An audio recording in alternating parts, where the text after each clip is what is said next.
He sucked on lemons constantly for reasons no doctor of his time could explain. He rode into artillery fire sitting bolt upright with one arm raised above his head, convinced it corrected some imbalance in his own blood. His own soldiers came away unsure whether they'd followed a genius or a man who should never have held command. Then, on the night of May 2nd, 1863, in a tangled Virginia forest, he was shot 3 times by his own men who mistook him for enemy cavalry in the dark, just hours after he'd won them one of the greatest victories of the entire war. He was dead within 8 days. The Confederacy never recovered from the loss.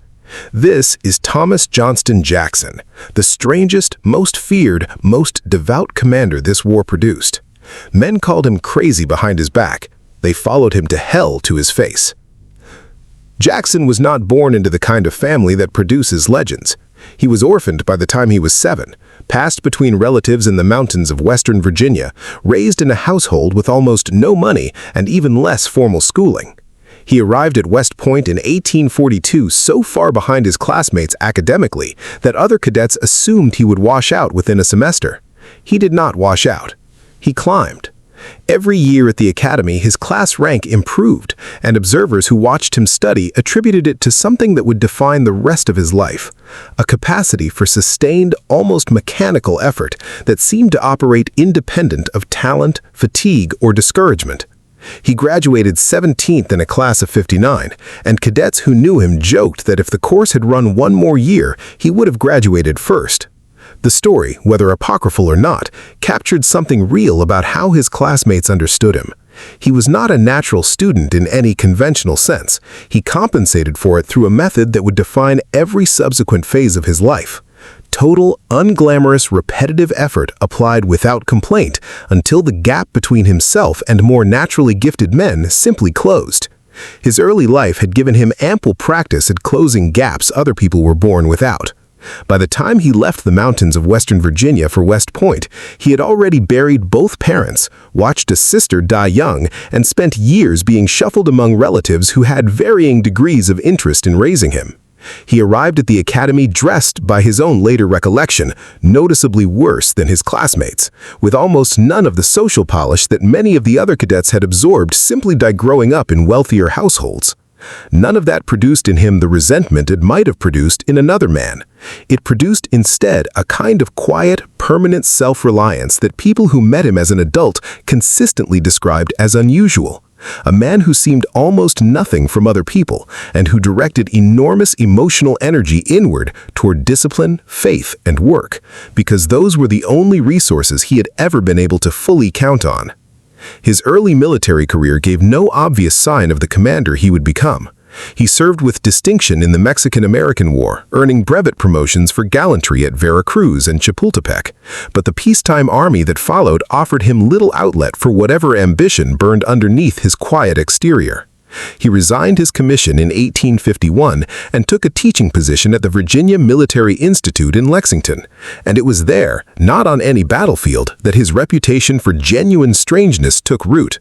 Cadets found him a baffling instructor, rigid, humorless, prone to reciting his lectures from memory in exactly the same words every single time, regardless of whether the material was landing with his students.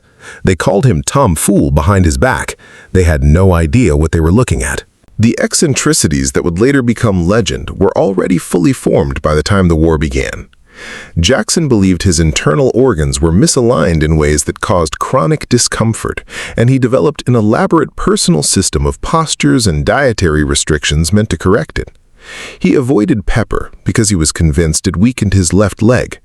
He sat with unusual rigidity, believing it kept his organs properly arranged. He was a devout Presbyterian who prayed with an intensity that colleagues found almost unsettling, structuring entire days around scripture and private devotion. And he treated his faith not as a background feature of his character, but as the central organizing force of his existence. He believed with total and unwavering conviction that God had already determined the outcome of every battle before it was fought, and that a soldier's death, whenever it came, arrived at the precise moment God had ordained and not 1 second before or after. This was not a comforting abstraction for Jackson. It was an operational principle. It meant he could ride directly into the heaviest fire on a battlefield with something close to genuine calm because he had already concluded that his own caution or courage in that specific moment made no difference to when he would actually die. His personal life during the Lexington years carried a private grief that rarely surfaces in accounts focused purely on his military career.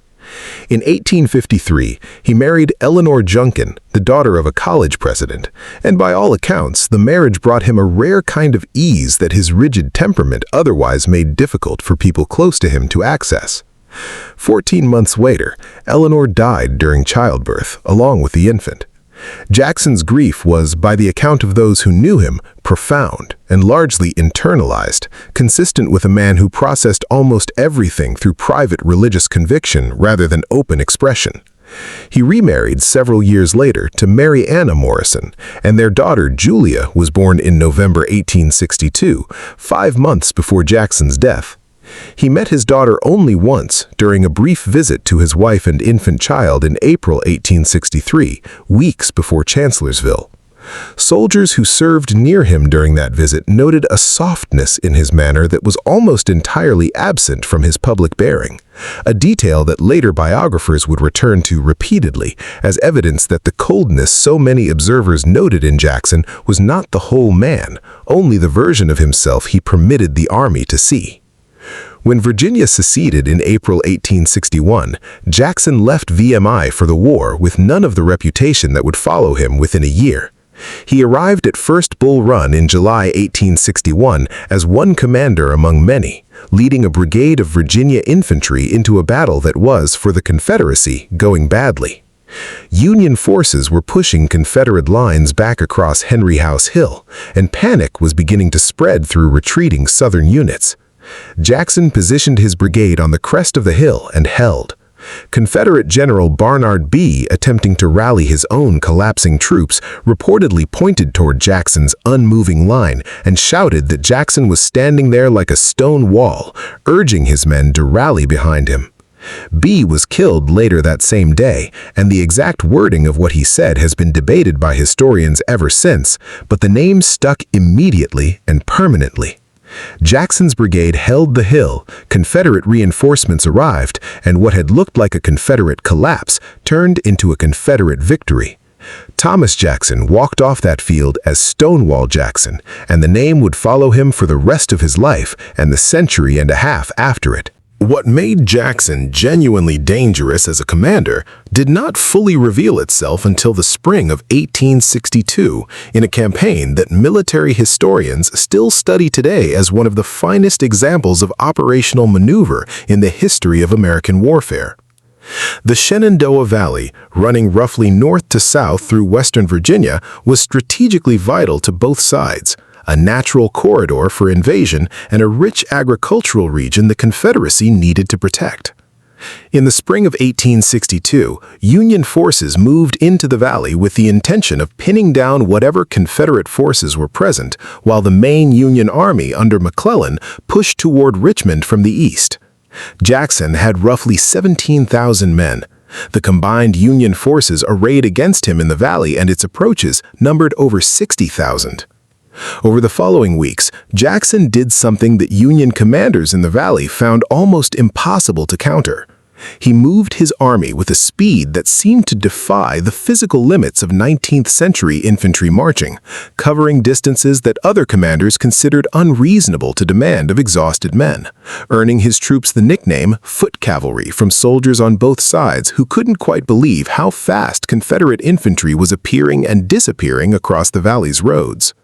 He struck at Kernstown, at McDowell, at Front Royal, at Winchester, at Cross Keys, at Port Republic, 6 major engagements in roughly 6 weeks, hitting isolated Union forces before they could combine, then vanishing before Union commanders could organize an effective pursuit.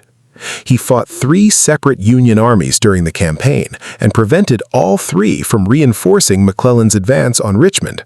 By the time the Valley Campaign ended in June 1862, Jackson had marched his army roughly 600 miles, fought and won the majority of his engagements against consistently superior numbers, and tied down a Union force more than 3 times his own. Confederate morale, which had been sagging under the pressure of Union advances elsewhere, surged. Northern newspapers, which had been predicting a quick end to the rebellion, began asking uncomfortable questions about how a force that small kept embarrassing armies that large. Jackson's command style during the Valley Campaign revealed something that would define his entire military career, an almost total unwillingness to explain his intentions to his own subordinate officers. He operated on the conviction that secrecy, even from his own generals, was essential to the kind of surprise that had made the campaign work. Officers under his command frequently received orders with no context, no explanation, and no discussion, and were expected to execute them without question. This approach produced results that were, by any measure, extraordinary. It also produced friction that would follow Jackson for the rest of the war, as subordinate commanders who felt treated more like instruments than colleagues grew resentful of a commanding officer who trusted almost no one with his actual plans. When Jackson's forces joined Robert E. Lee's army outside Richmond in the summer of 1862, the partnership that formed between the two men became one of the defining command relationships of the entire war. Lee, unlike Jackson's subordinates in the Valley, seemed to understand exactly how to use him. Lee would identify an objective in broad strategic terms and then give Jackson enormous latitude in determining how to achieve it, trusting Jackson's instinct for aggressive, unpredictable maneuver in ways that Lee extended to almost no other officer in his army. At Second Bull Run in August 1862, Jackson executed a flanking march that positioned his corps behind Union lines undetected, setting up a Confederate victory that mirrored, at a much larger scale, the tactics that had worked so well in the Valley. At Fredericksburg in December 1862, Jackson held the Confederate right flank against repeated Union assaults, contributing to one of the most lopsided Confederate victories of the war. The partnership reached its peak and then its end at Chancellorsville in May 1863. Lee's army was outnumbered by more than 2-1, facing a Union force under Joseph Hooker that had maneuvered into a strong position around the Chancellorsville crossroads. Lee made one of the boldest decisions of his entire career, dividing his already outnumbered army in the face of a superior enemy and sending Jackson with roughly 30,000 men on a 12-mile march around the exposed right flank. The march itself was an enormous gamble. If Union scouts had detected the movement and struck while Jackson's column was strung out on the road, the consequences for the Confederacy could have been catastrophic. They did not detect it in time. On the evening of May 2nd, Jackson's corps emerged from the woods and struck the unprepared Union 11th Corps directly in its flank, throwing the entire Union position into chaos and turning what had looked like a defensive Confederate stand into one of Lee's most decisive victories of the war. Confederate soldiers who made the march later described conditions that pushed the physical limits even Jackson's veterans had grown accustomed to. Narrow forest roads, choking dust in the May heat, a pace that allowed almost no rest, and an order, communicated down through the ranks without explanation, that any man who fell out of the column without authorization would be shot. Jackson wanted absolute silence and absolute speed, and he got both. Union observation balloons and cavalry patrols caught glimpses of Confederate troops moving south during the day, and Union commanders debated what the movement meant, with some officers correctly suspecting a flanking maneuver and others dismissing it as a Confederate retreat. Hooker, holding overall command, ultimately concluded the Confederate army was withdrawing rather than repositioning for an attack, and he did not adequately reinforce his exposed right flank in response. It was precisely the kind of misjudgment that Jackson's entire career had been built on exploiting. Jackson, unwilling to let the momentum of the attack stall as darkness fell, rode forward with a small group of staff officers to scout the ground ahead for a possible night attack that might finish off Hooker's disorganized army entirely. Returning through the darkness toward Confederate lines, his party was mistaken for Union cavalry by nervous soldiers of the 18th North Carolina Infantry, who opened fire without waiting for identification. Jackson was struck 3 times, twice in the left arm and once in the right hand. The men who fired from the 18th North Carolina Infantry believed until it was far too late that they were facing Union cavalry probing the Confederate line in the darkness. By the time officers nearby recognized the mistake and called for the firing to stop, the damage was done. Jackson was carried from the field on a litter, dropped once by exhausted bearers scrambling for cover under renewed artillery fire, and eventually reached a field hospital where the surgeon Hunter McGuire amputated his left arm just below the shoulder in the early hours of May 3. He seemed, for several days afterward, to be recovering. Then pneumonia set in, likely a complication of the surgery and the shock to his system, and his condition deteriorated rapidly. He died on May 10, 1863, a Sunday, with his wife at his bedside, a detail he would likely have taken as confirmation of his own lifelong belief that God arranged the timing of every death, since Jackson had once told colleagues he hoped to die on a Sunday and got his wish. In his final hours, his mind drifted between the present moment and memories of old campaigns, and those around his bed recorded him issuing orders to officers who were not in the room, commanding phantom infantry to move to the front. His last recorded words were quieter than anything that came before them, a simple observation that it was well, that he would rest now under the shade of the trees, spoken with a calm that people at his bedside found almost impossible to reconcile with the violence of the days that had preceded it. Lee's reaction to the news when it reached him was reportedly one of the few moments of the entire war in which observers saw him visibly and openly grieve. He told his staff that Jackson had lost his left arm, but that he himself had lost his right. The metaphor was not simply sentimental. It reflected an operational reality that would prove itself within 2 months at Gettysburg, where Lee attempted to execute a complex, multi-corps offensive without the one subordinate commander who had consistently demonstrated the independent judgment and aggressive initiative that this kind of operation required. Historians have debated for more than a century and a half whether Jackson's presence at Gettysburg would have changed the outcome. The debate itself is a testament to how completely his death altered the Confederacy's operational capacity at the exact moment the war's momentum was beginning to shift.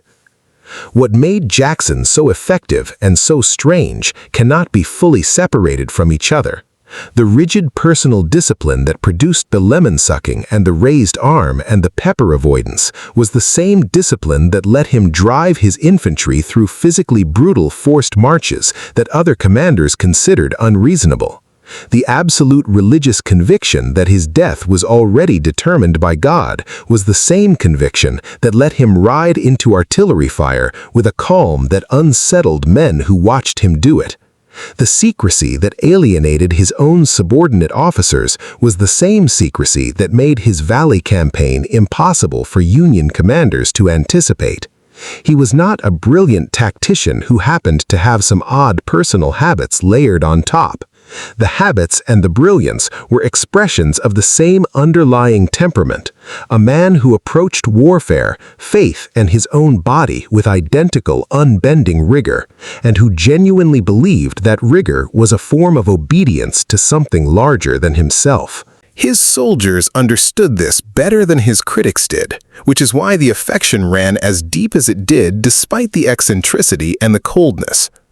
Men who served under Jackson during the Valley campaign wrote home describing exhaustion, hunger, and marches that pushed them past what they thought their bodies could endure. And they wrote about those experiences, almost without exception, with pride rather than resentment. They had been part of something that worked, led by a man whose strangeness had stopped mattering the moment his tactics started winning. When news of his death reached the Confederate ranks, the grief was not limited to his own corps. It moved through the entire army and through the Confederate home front with an intensity that few other losses of the war would match. Richmond newspapers, which had spent 2 years celebrating Confederate victories with practiced enthusiasm, published his death in language that read closer to mourning a national tragedy than reporting a military casualty. Jefferson Davis attended his funeral personally. Jackson's body lay in state in the Confederate capital, and thousands of civilians who had never met him filed past the casket over the course of a single day, a scale of public grief that no other Confederate officer's death, including Lee's own 2 years later, would fully match. Military historians studying the Civil War have returned to Jackson's Valley Campaign specifically for more than a century as a teaching example in the use of speed, deception, and interior lines to offset a severe numerical disadvantage. West Point itself would eventually incorporate elements of the campaign into its own curriculum, treating a Confederate general's operations against the country that defeated his cause as a legitimate case study in maneuver warfare, stripped of the political context entirely and taught purely as a matter of operational method. That posthumous academic respect, arriving decades after his death from an institution on the winning side of the war he fought, says something about how completely his tactical instincts were separated in the professional military mind from the cause he happened to be serving when he demonstrated them. Jackson did not live to see how the war ended, and there is a particular unresolved quality to his place in Confederate memory because of it. He died at the height of Confederate military success, before the long decline that followed Gettysburg, before Vicksburg fell the same week Lee's army was stumbling home from Pennsylvania, before the slow attrition of the Overland Campaign and the siege of Petersburg ground the Army of Northern Virginia down to something unrecognizable from the force Jackson had once commanded a corps within. He remains frozen in the historical record at the exact moment of his greatest triumph, the flank attack at Chancellorsville, the campaign that should have been the beginning of an even more devastating partnership between two of the most gifted commanders either side produced. Instead, it was the end. A soldier from the 18th North Carolina, firing into the dark at shapes he could not clearly see, ended one of the most consequential command relationships in American military history. And the Confederacy spent the rest of the war discovering exactly how much that single moment in the darkness had cost them.